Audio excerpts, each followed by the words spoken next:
My nemesis confessed his love for me, then took it back, saying he'd send it to the wrong person. Me, weird. I think I just saw a ghost. My nemesis, what ghost? Me, a chicken. The text bubble showed he was typing. I waited patiently for 10 minutes. Finally, he mustered his courage again. I like you. Be my girlfriend. I replied instantly, wow. The chicken disappeared. Me, and turned into a clown. Thomas didn't reply after that.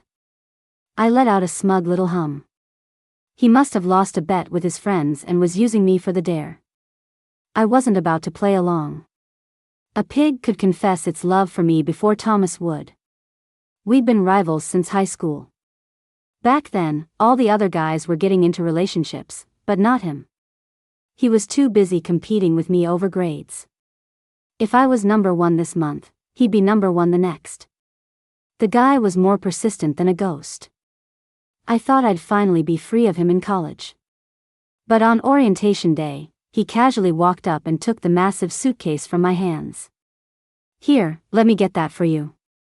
Meeting my stunned gaze, Thomas broke into a wide grin. Guess we'll be seeing a lot of each other for the next 4 years, Anna. A challenge. That was definitely a challenge. College life didn't have the fireworks I was expecting. Mainly because there was nothing left to fight over. Scholarships? We both got them. Competitions? We could both enter. Even our clubs, which were totally different, somehow ended up having mixers together all the time. After 3 years, our relationship had actually mellowed out quite a bit. We were at the point where if neither of us had plans, we could actually hang out and watch the fountain show on campus. But our dynamic was like the Yankees and the Red Sox. Would the Yankees ever confess their undying love to the Red Sox? Absolutely not. Figuring enough time had passed, I sent Thomas a few more messages just to mess with him. He didn't answer. He must have lost the bet pretty badly.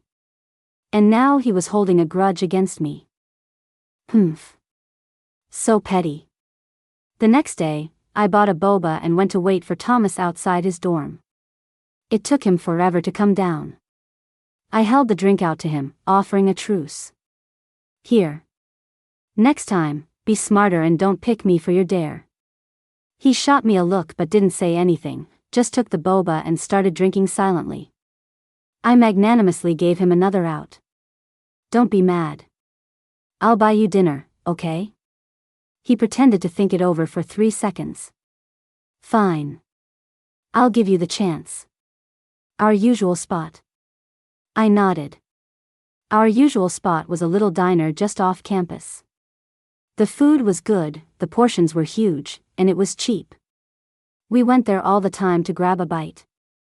Seeing that Thomas was smiling again, I seized the opportunity to ask my real question. Do you know Leo from the athletic department? He sipped his boba. We've played basketball a few times. Not that well. Why? Good enough. Can you invite him to dinner? I want to ask him out. Crunch. The plastic cup imploded in Thomas's hand. He let out a strangled squawk, like one of those screaming rubber chickens. You want to ask him out? I handed him a napkin with a disgusted look, then took another one to wipe down the bench. Yeah. I haven't dated at all in college, and I don't want to graduate with regrets. I want to give it a try. Thomas seemed to be glitching, stammering for a solid minute. I looked at him, confused. Why was he so worked up? Was it because I had a romantic target and he didn't? Was he feeling the pressure? If so, I was going to have to judge him for it. Romance isn't a competition. He took a few deep breaths. What do you even see in him? I'd actually thought about this, so I answered smoothly, he's tall. I'm tall. I'm 6'1". I glanced at him. Who asked? And he's an athlete, so he's probably got great stamina. One of my roommates with a boyfriend had given us some advice. When picking a guy, stamina is very important. It affects your, happiness. I could hear Thomas grinding his back teeth. I won the 3,000-meter race at the freshman sports festival. He's been bragging about that one win since freshman year. Fine, you're strong as an ox. Happy now? Why was he so obsessed with one-upping my future boyfriend? I rolled my eyes secretly and clutched my chest dramatically. And I've seen him play ball. He's got a great body. I bet he has abs. Thomas, addicted to the competition, immediately shot back, I have abs too. With that, he yanked up the hem of his shirt, shoving his stomach in my face. See for yourself. Look. A full six-pack. I stared at the unfamiliar torso in front of me, a little stunned. The guy was actually pretty built. He always looked so lean in his clothes, but underneath, he was clearly defined. As I stared, my finger moved on its own, poking the abs in front of me. They were soft to the touch, but you could feel the firmness underneath. So springy. No wonder everyone loves abs. They feel amazing. A wicked thought took over, and I forgot I was with Thomas. I just started running my hands up and down his stomach. Lost in the moment, I heard a low groan from above me. Thomas's voice was impossibly hoarse. Like what you feel? I followed the sound and looked up, seeing the tips of his ears were bright red. And under his shirt, I could just make out two little points rising and falling with his breath. They were pink. The words just flew out of my mouth. Damn, Thomas, you're shameless. I'd pissed Thomas off, and he'd stormed away. Without his help, I had to go after Leo myself. I was determined to win over the tan, younger athlete. I actually already had Leo as a contact, but he was just one of those people you add and never talk to. This time, I made the first move. I liked his posts on his feed, complimented his basketball skills, and within a few days, he invited me to watch him play. I was very pleased with myself. Look at me, making moves. After watching a few games, though, my enthusiasm started to wane. An athlete's body might be nice to look at, but after an hour of sitting in 90-degree heat, anyone starts to look more appealing as an ice pop. So the next time he invited me, I tried a different approach. Hey, want to go to a lecture today instead? A really famous professor is speaking, and we can get extra credit. Leo got the hint and agreed immediately. As I sat in the auditorium, I couldn't help but sigh in contentment. This was how summer was meant to be spent. Indoors, air conditioning, comfortable seats, an interesting lecture, and a hot younger guy sitting right next to me.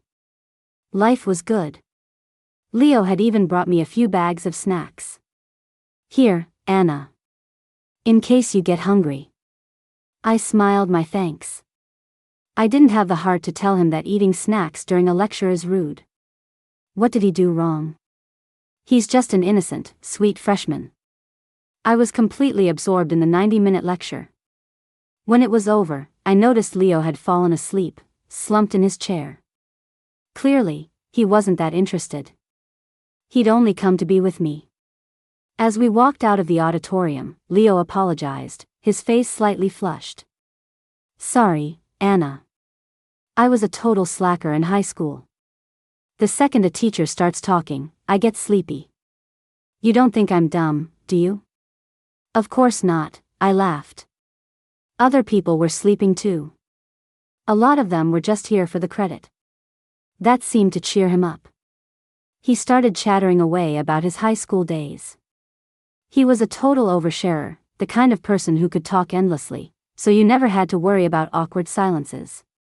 The only problem was that sometimes my mind would wander while he talked. Luckily, he never noticed.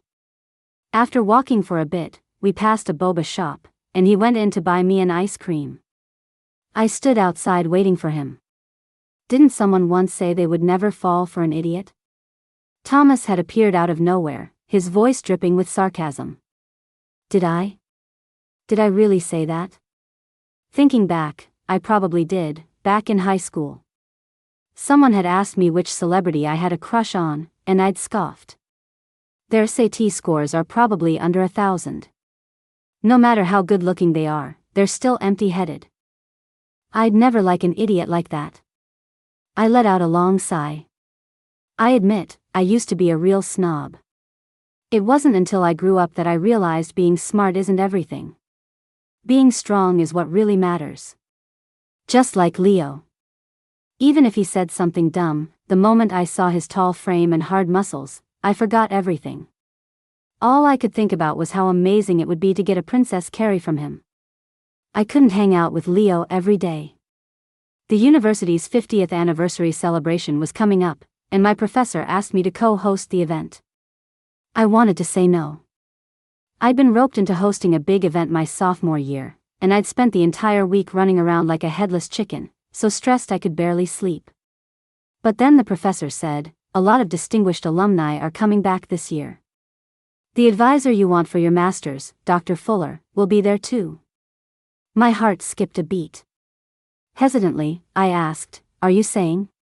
The professor smiled. "Dr. Fuller was my junior in grad school. He'll definitely be stopping by to see me. I'll introduce you." My heart started pounding. This was a rare opportunity. With an introduction from my professor, my chances of getting into Dr. Fuller's master's program would be way higher. I gritted my teeth. I'll do it. I spent the next 2.5 weeks in a whirlwind of activity, and my contact with Leo dwindled. Finally, the day of the anniversary celebration arrived. I was running around backstage, going over my lines on the cue cards. Meanwhile, Thomas was sitting comfortably in the audience. Every so often, he'd raise his phone and snap a picture of me. Infuriating. He was such a slacker. He'd only signed up for a solo piano piece, so once he finished his opening performance, he was done for the night. I was the one teetering back and forth in 4-inch heels, racking up my step count. To make matters worse, I'd twisted my ankle on my way on stage earlier, and it was throbbing with a sharp pain. Thankfully, through sheer force of will, I managed to not let it show. I finally made it through to the end of the night.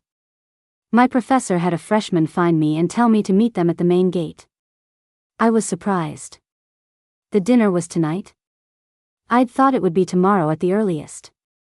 I tested my throbbing ankle, gritted my teeth, and was about to agree. Then Thomas appeared.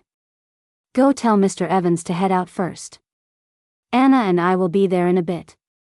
The freshman nodded and left. I glared at Thomas out of habit. "What are you plotting now?" He walked over, knelt down by my feet, and gently pulled my hidden foot out from under my long dress. My ankle was already badly swollen. "Anna," he said, his voice low and his expression unreadable, "when are you going to learn to stop being so stubborn all the time?" It wasn't a question. So I didn't answer. I just watched as he knelt there, slipped off my high heel, then took off his own jacket and folded it under my foot. After doing all that, he stood up and started to walk away. "Don't move," he said. "I'm going to get you some medicine." I watched his back as he left. For the first time, I realized he was actually kind of handsome. No wonder the freshman girls secretly called him their campus crush. Just as my mind started to wander, Leo's voice cut through my thoughts. "Anna, are you hurt?" Leo rushed to my side, his face instantly filled with alarm the moment he saw my ankle. "How did it get so swollen?" He reached out, lifted my foot, and gently rotated it, asking if this angle or that angle hurt. I answered honestly. Leo let out a breath of relief. "It doesn't look like a bone injury. Just need some ointment and a good rub. It should be fine in a few days." His hands were a healthy, tan color, and very large. My foot was very pale, and the color contrast as he held it was striking. A little sensual, even. I tried to pull my foot back slightly and teased him, "Thanks, Leo. Think you can let go of my foot now?" Leo's face turned bright red, and he started to stammer. "Oh, right." He stood up, secretly rubbing his palms together. After a few seconds of silence, he suddenly bent down and swept me up into his arms. "Anna, let me take you back to your dorm to rest." The Princess Carrie I'd been dreaming of had happened so suddenly that my mind went blank for a second. I instinctively wrapped my arms around his neck. Once I recovered, I thought. Good thing I'm not afraid of heights. Being suspended 6 feet in the air is actually kind of terrifying. Leo started walking, and I quickly stopped him. No, not my dorm. I have somewhere to be. Leo showed a more assertive side. Your foot is in that condition. What could possibly be more important? I patted his shoulder and was about to explain when Thomas's icy voice came from the doorway. What do you two think you're doing? Anna's hurt. I was about to take her back to rest, Leo said. Thomas walked over, placed a bag of medicine on the table, and said coolly, she has plans. I quickly chimed in. Yes, I really do have plans. You can put me down now, Leo. Leo didn't move, still holding me as he tilted his head to look at me. But, Anna, you're hurt. You need to rest. This was the closest we'd ever been, so close I could see the color of his irises and my own reflection in them. Leo looked at me with intense focus. Like a puppy worried about its owner. I felt my heart start to race. Then Thomas spoke again, shattering the mood. Hey, freshman, playing the domineering CEO doesn't make you a good guy. Anything you do against a woman's will is called coercion. Besides, Anna and I are very busy. We have a lot on our plates. It's normal for a freshman like you not to understand. Ugh. Listen to him.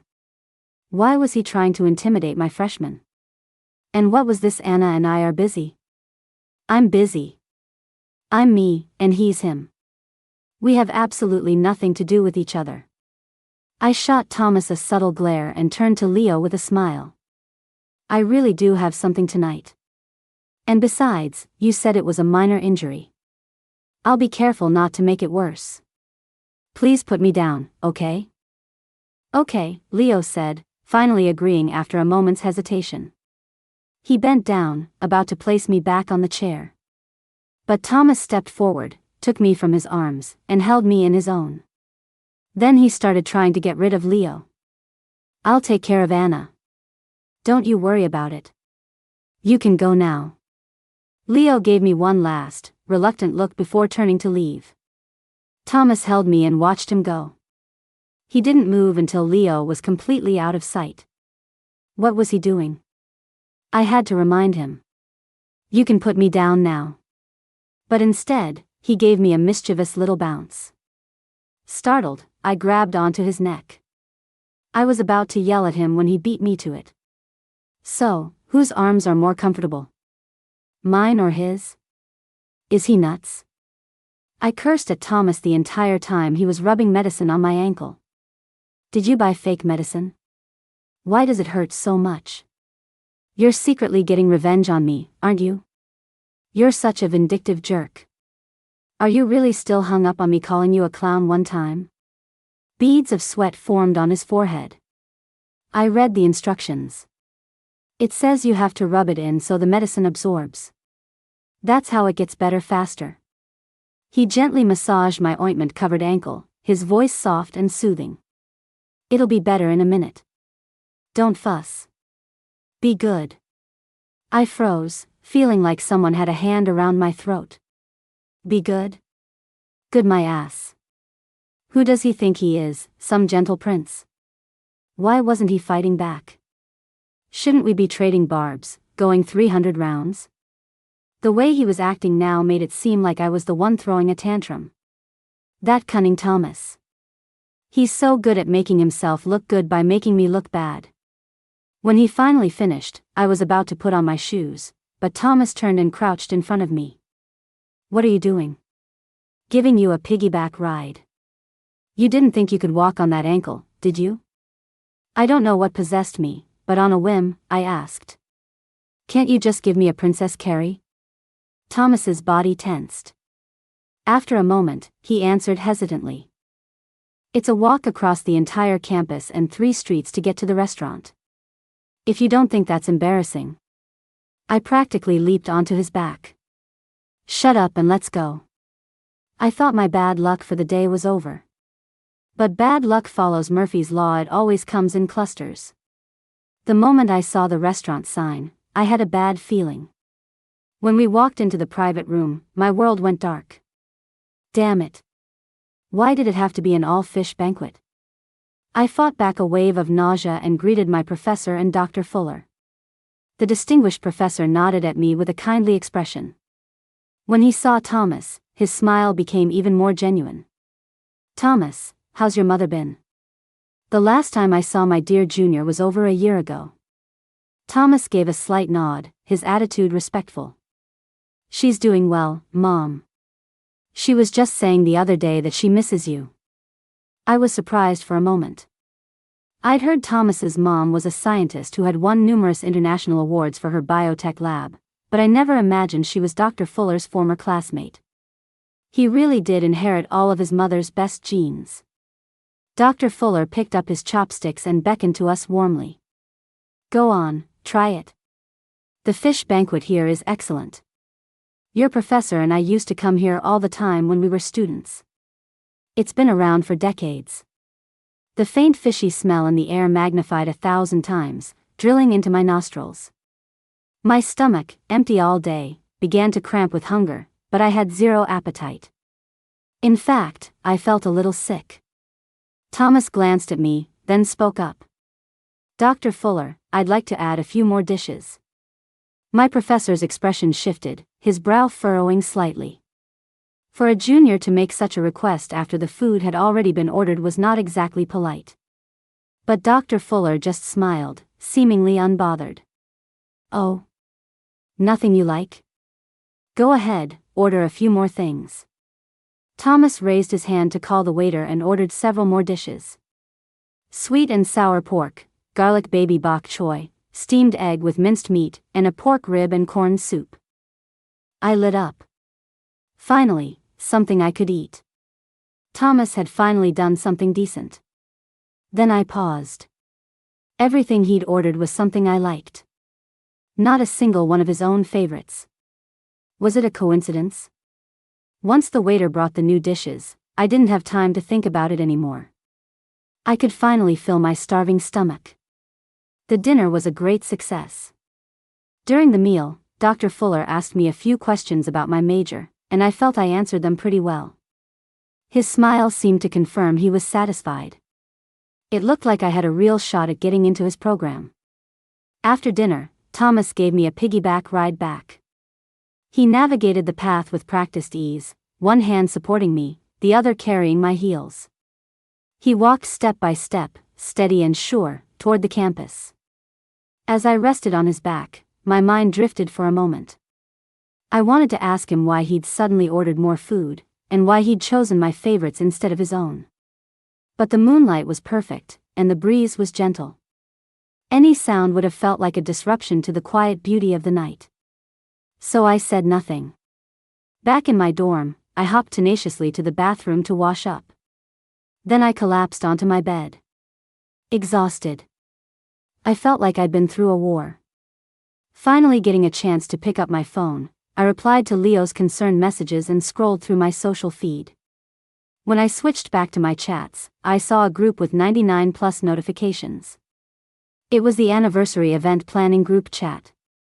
I clicked on it, and messages were flying by at a dozen per second. Ah, my ship is real. This composition. This lighting. This is a legendary pick for the fandom. The waist, the legs, that back, the whole vibe, they look so good together. Don't tell me there's nothing going on between them. I'm dying. This is straight out of a campus romance drama. I was completely lost. What were these underclassmen freaking out about now? I scrolled up and finally found the source of it all. Someone had posted a photo in the chat. It was a picture of Thomas giving me a piggyback ride back to campus that night. I froze. No wonder they were shipping us so hard. It really was a good picture. You couldn't see either of our faces, but just from our silhouettes, you could feel a hazy, tender affection. It looked like a movie poster. My heart suddenly started racing. I quickly exited the group chat and opened my private chat with Thomas. Did you see the group chat? These people are out of control. You need to go say something. Thomas replied with a 1. I relaxed. As a junior, he had some authority. One word from him, and these kids would definitely stop joking about us. I clicked back into the group chat and saw a new message from Thomas. Nice shot. Send me the original. I was furious. What was he doing, adding fuel to the fire? Sure enough, the moment he sent that, the chat exploded even faster. A never-ending stream of HH assaulted my eyes. Defeated, I had no choice but to step in and end the chaos myself. My cheeks were hot, my heart was pounding, and I instinctively tried to throw Thomas under the bus. What vibe? It looks more like an ogre carrying his wife. He should be careful I don't crush him. The next second, I realized my mistake and frantically hit unsend. But it was too late. Wife. Pass it on, Anna just called herself Thomas's wife. Is our girl getting protective? One of the bolder ones even tagged Thomas directly. Thomas, your wife is implying she's heavy. What do you think? Is she heavy? Will she crush you? Was it hard carrying her? Thomas replied. Not heavy. Not hard at all. I left the group. The next day, my ankle was a huge, ugly bruise. It looked terrifying. Leo said he was really good with sprains and offered to massage it for me to help it heal faster. I gladly accepted. We met at the small pavilion by the lake. Leo took my foot in his hands and examined it carefully, then sighed in relief. It's not too bad. A week or so and you'll be good as new. I looked at his earnest expression and thought it was cute. I took out the medicine Thomas had bought me yesterday and handed it to him with a smile. Well then, I'll leave it in your capable hands. Before I could finish, he pulled a small, unlabeled bottle of ointment from his own pocket. This is our coach's secret recipe. It works wonders. I had to beg him for it. He showed it off proudly, but his expression froze when he saw the imported brand I was holding. He quickly tried to hide his homemade ointment behind his back. His voice dropped. That bottle you have is pretty expensive, Anna. It's probably better than mine. He looked so pitiful, like a puppy caught in the rain. My heart softened. I smiled and said, no way. I think yours is better. The price doesn't matter. It's about what works best. Your ointment, combined with your massage technique, is definitely the better combination. It'll work much better. Leo's eyes immediately lit up again, and he nodded vigorously. Don't worry, Anna. I'm a total pro.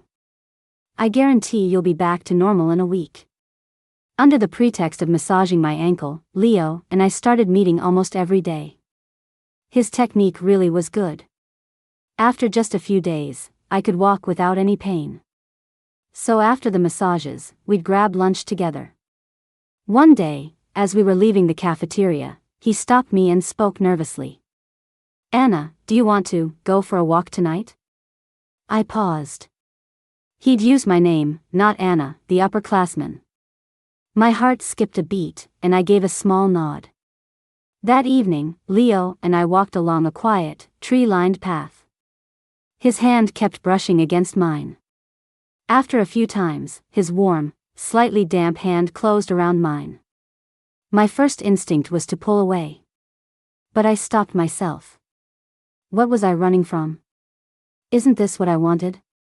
To have a romance with a tan, younger athlete and have no regrets before graduating. But why did my heart feel so calm? And why was there this faint sense of resistance?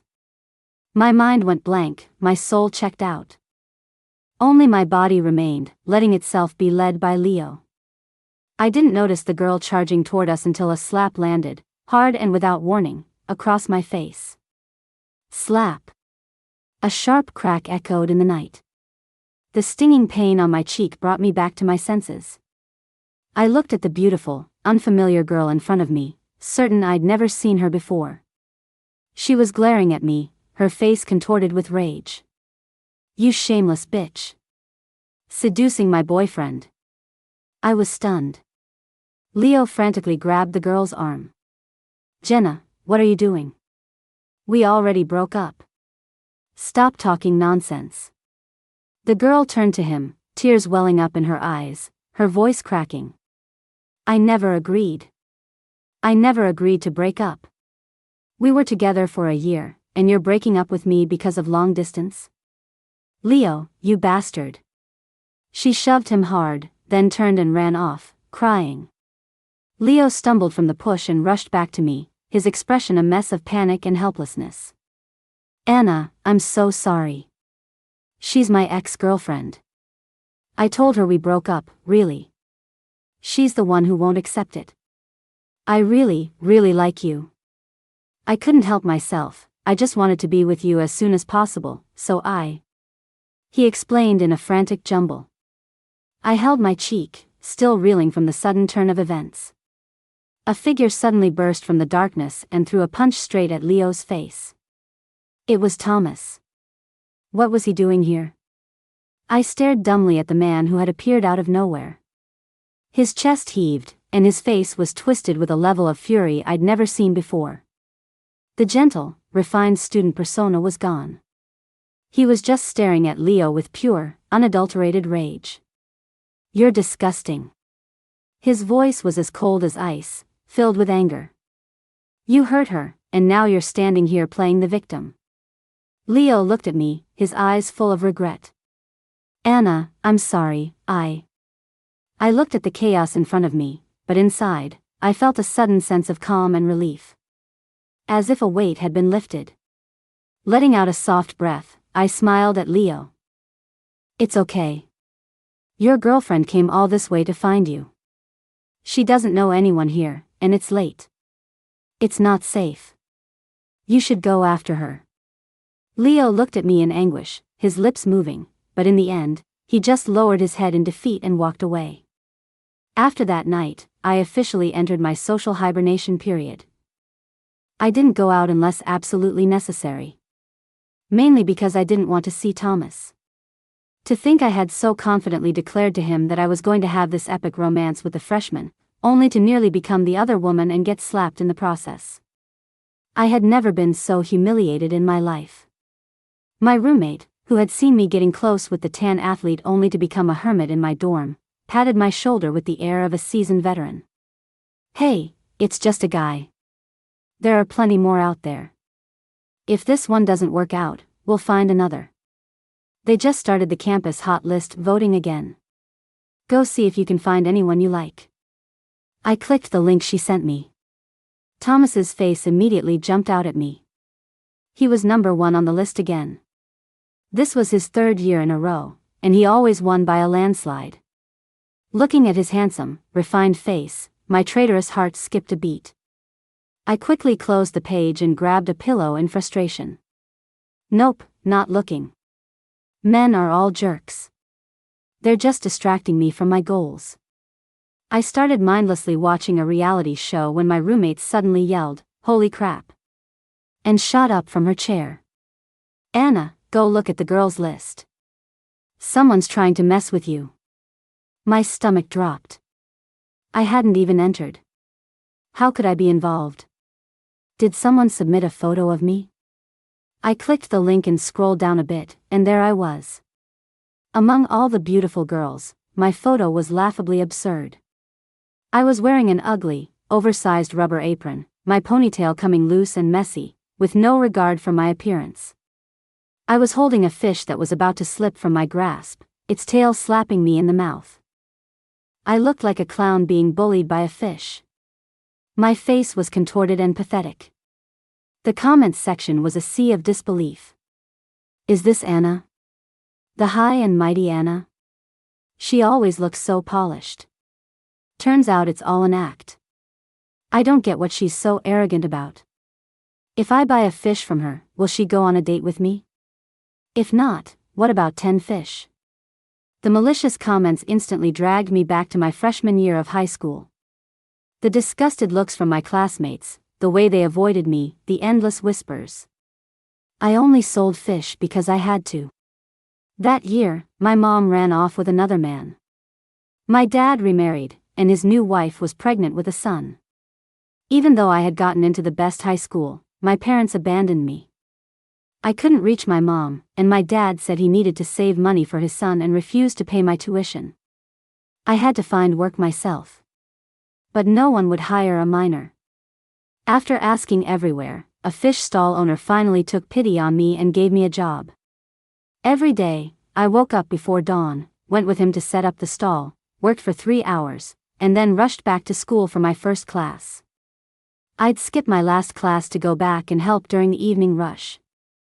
Over time, the pungent, fishy smell became impossible to wash off. My classmates all avoided me. No one would talk to me. I was completely isolated. It was an incredibly difficult time. I only made it through because one day, a kind person donated a scholarship to help me. I took a deep breath, forcing myself to calm down. It was all in the past anyway. I opened the comments section and replied under my real name. Thanks for all the attention, everyone. It's true, I did work that part-time job for a while. And I didn't just sell fish, I also occasionally sold underwear on the street. $5 a pair, pure cotton, super breathable. No returns, no exchanges. Bulk discounts available. I even attached a picture of a street stall covered in colorful underwear. My roommate cheered me on while furiously arguing with people in the comments. Hilarious. People living off their parents' money have the audacity to mock someone who's self-reliant. How shameless can you be? What's wrong with gutting fish? If our Anna had learned to be a butcher back then, she could be carving you up right now. Ooh, I remember you. That guy from engineering who got rejected by Anna, right? What, did love turn to hate? She stabbed at her phone, muttering curses under her breath. I thought she was adorable. I ordered her a large boba tea and tried to stop her. Take a break, Wonder Woman. You're going to hurt your finger. But then she yelled, holy crap. Again. You're #1 on the hot list now. I picked up my phone and refreshed the page. In my voting section, the ugly fish photo was gone. In its place was another picture. It was the same noisy morning market, and I was still wearing the same waterproof apron and boots. But the angle was completely different. The morning light was soft, casting a gentle glow on my profile. I was looking down, focused on filleting a fish, a few strands of hair falling beside my cheek, a bead of sweat on my nose. Behind me, the sunrise spread across the sky like a vibrant tapestry. In the photo, I didn't look pathetic or ridiculous. There was only a quiet strength and stubbornness that seemed beyond my years, as if I were glowing. I instinctively opened the comments section. The chaotic arguments were gone. The top comment had hundreds of likes. This was definitely taken by someone who loves her very much. Only in his eyes could she shine so brightly. My finger paused. I kept scrolling. Mom, I think I just saw what love looks like. Reminds me of a time before I became a bitter, jaded woman. So who took it? Can I ship this? Whatever, I'm shipping it. I refreshed again, and the top comment had changed. Someone with a familiar profile picture, using their real name just like I had, claimed the photo and left a single sentence. Thomas, she outshines the dawn. When I went downstairs to get my boba, I suddenly felt the urge to go for a walk. I asked someone to take the drink up for me and started walking toward the lake. My mind was a jumble of thoughts, but when I tried to focus, I realized I hadn't been thinking about anything at all. When I got to the lake, I saw a familiar figure standing there. It was Thomas. He saw me too. We both leaned against the railing, looking out at the calm surface of the water. He spoke first, without looking at me. That picture, I took it by chance during our freshman year of high school. I was just passing through the morning market that day, and I saw you. He seemed to be lost in memory, and a small smile touched his lips. At the time, I just thought you were incredible. You looked about my age, but you killed that huge fish without even blinking. It wouldn't be an exaggeration to say you were ruthless. That made me laugh. If I didn't kill it quickly, it would suffer more. He nodded, as if I'd taught him something, and continued. I didn't think you were that special, not until I saw you at school. You would walk past everyone with a blank expression, heading straight for your destination. In that moment, I thought you looked like a goddess. After that, I found myself unconsciously looking for you in the crowds.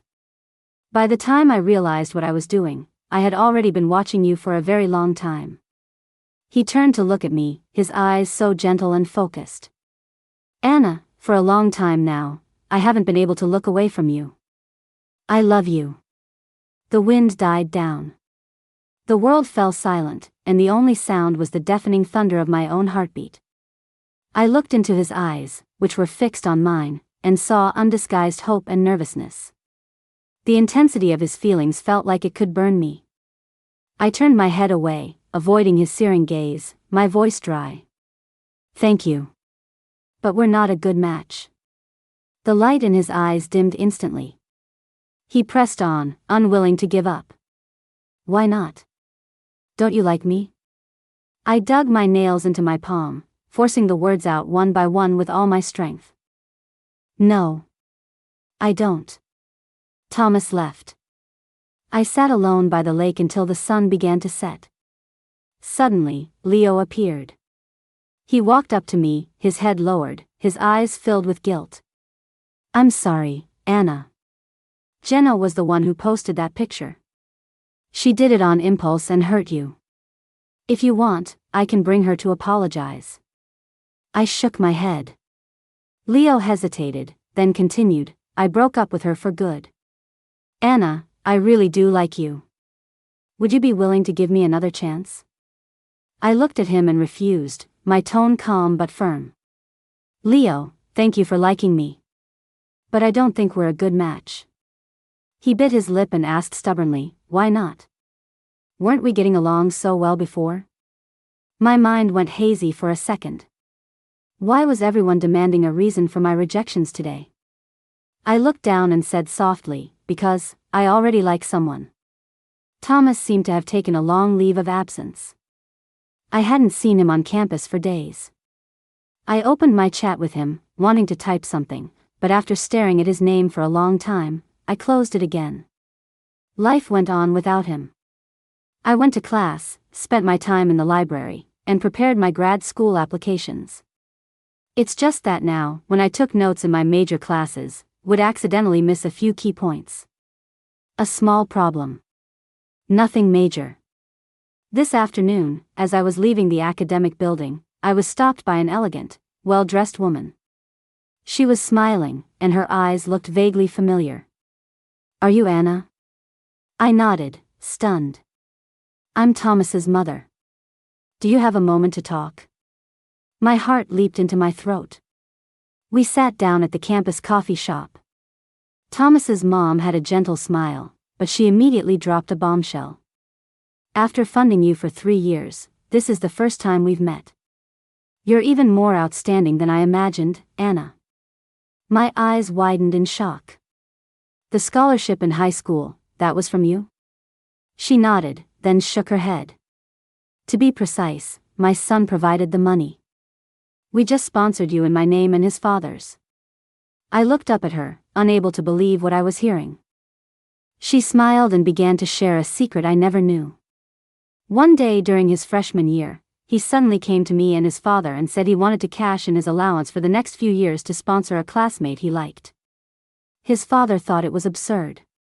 How could he be so extravagant with dating at such a young age? He said it wasn't dating. He hadn't even confessed his feelings yet. At this, Thomas's mom let out a small laugh, as if charmed by her own son's earnestness. To convince his father, he promised to study harder. And from that day on, he truly gave up all his hobbies and dedicated himself completely to his studies. Our son kept his promise, so we, as parents, kept ours and sponsored you. My mind went completely blank. That scholarship, the one that pulled me out of the mud, had come from Thomas. After he graduated from high school, he excitedly announced he was going to confess to the girl he liked. His father and I both thought he would succeed, but he came home late that night, looking completely dejected.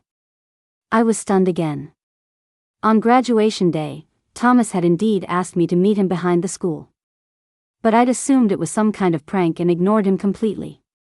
Thomas's mother looked at me, her gaze gentle but filled with an all-knowing power.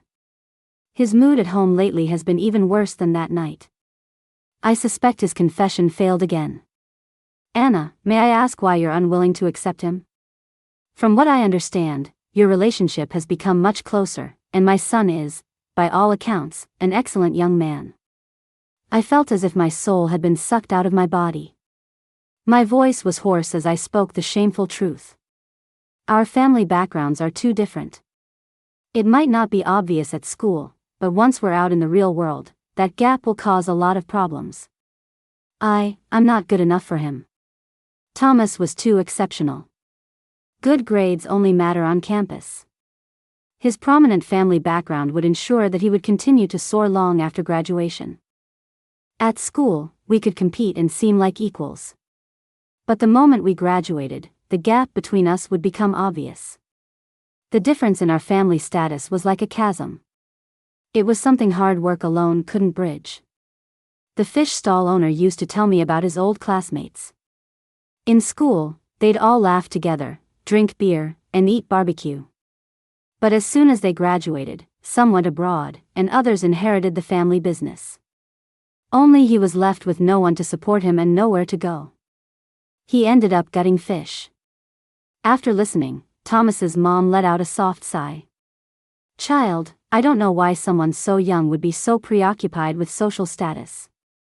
Our family has never cared about such things. His father and I only want him to be happy and to find someone he truly loves, who truly loves him back. My eyes started to burn.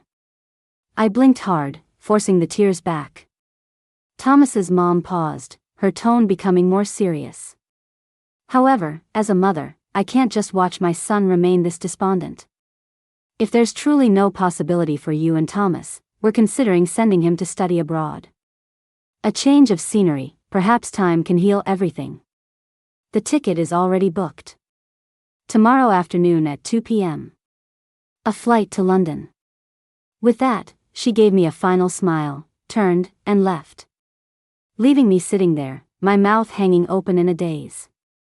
The next day, I was in my dorm, working through practice exams. But my efficiency was abysmal. I couldn't focus at all. Every few minutes, I'd turn on my phone to check the time. There was no clock in the room, but I could almost hear the second hand ticking forward. Each tick landed like a blow to my heart. I read the same question 3 times but still couldn't remember what it was asking. Finally, the time on my phone flipped to 2 p.m. I dropped my pen and let out a long breath. It was time. Thomas's plane must have taken off by now. I wonder if the weather is nice in London. What major will he choose? Will he make new friends who share his interests? Will he be just as competitive with them? Will he fall in love with a girl there? Just as my mind was racing with these thoughts, my phone rang, startling me. I picked it up and saw the caller ID, and my breath caught in my throat. Thomas? Why was he calling me? With a trembling hand, I answered the call. His familiar voice came through the line, laced with suppressed anger. I'm downstairs. Come down. My mind was in a fog. I grabbed my phone and sprinted downstairs. And there he was. The person who should have been 30,000 feet in the air. My voice was dry. You didn't go? Thomas didn't answer. Instead, he started accusing me, his voice full of hurt. Anna, you can't do this. I blinked, confused. Do what? You can't discriminate against me just because my family has money. You can't just write me off. It's not fair. He said it with such indignation. I like you, and it has nothing to do with whether your family has money or not. So you shouldn't care whether my family has money or not. You should only care about whether you like me. My head was spinning with all his talk of money and liking and not liking. He stared into my eyes, his voice filled with a desperate, all-in plea. Anna, there is no one else in this world who will ever love you more than I do. So, please, will you love me back? Will you be with me? Looking at his determined face, I couldn't help but cry. Tears welled up and spilled from my eyes without warning. The fourth time. This was Thomas's fourth confession. I had rejected him again and again, but he kept coming back to me. What reason did I have to keep spurning someone who was offering me his whole heart? I stepped forward and buried myself in his arms. My voice was muffled as I replied. Okay. He reacted instantly, pulling me into a tight embrace, burying his face in my neck, his voice trembling. Thank God, Anna. Thank God. The insecurity from my youth was like a sudden downpour.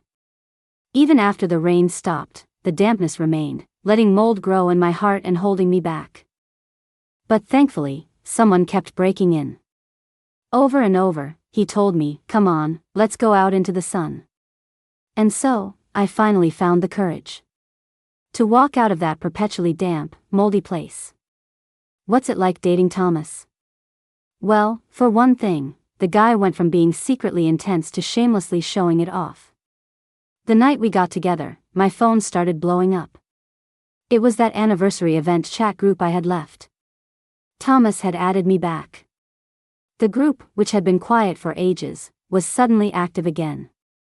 My new boyfriend had sent 10 huge red envelope cash gifts in the chat and tagged me to make it official. Thanks, everyone. We're together. The chat immediately flooded with HHH and congrats. But that wasn't all. He updated his social feed at the same time. A 9-photo grid, which even included a picture of me sleeping that he must have secretly taken at some point. The caption read, "Let me introduce you to my girlfriend." The comments from our mutual friends were too embarrassing to read. He even made a point of replying smugly to Leo's comment, "Wishing you happiness, Anna." Thanks, man. We will be. Smile emoji. When did this person get so childish? The night's events felt like an echo of our first meeting. Guess we'll be seeing a lot of each other for the next 4 years, Anna. Take our first kiss, for example. Just as his lips were about to touch mine. Pfft. I couldn't hold it in. I burst out laughing. Thomas froze, a look of complete confusion on his face. I quickly apologized. I'm sorry. It just feels a little weird. It's like watching the Yankees try to kiss the Red Sox. Thomas was silent for 3 seconds, then leaned in to kiss me again, his voice a low growl. Shut up. Don't talk. Time flew by, and before we knew it, we were seniors. To make it easier for me to study for the grad school entrance exams, we rented a small apartment near campus and started living together. The night we moved in, one thing naturally led to another. Afterward, he lay heavily on top of me. His breathing hadn't even returned to normal when he asked, eager to show off. So? Pretty good, right? I told you my stamina was just as good as an athlete's. He had worn me out completely. My body felt like a pile of loose parts. But I still mustered the last of my strength to kick him. Thomas, you're so shameless you're going to kill me.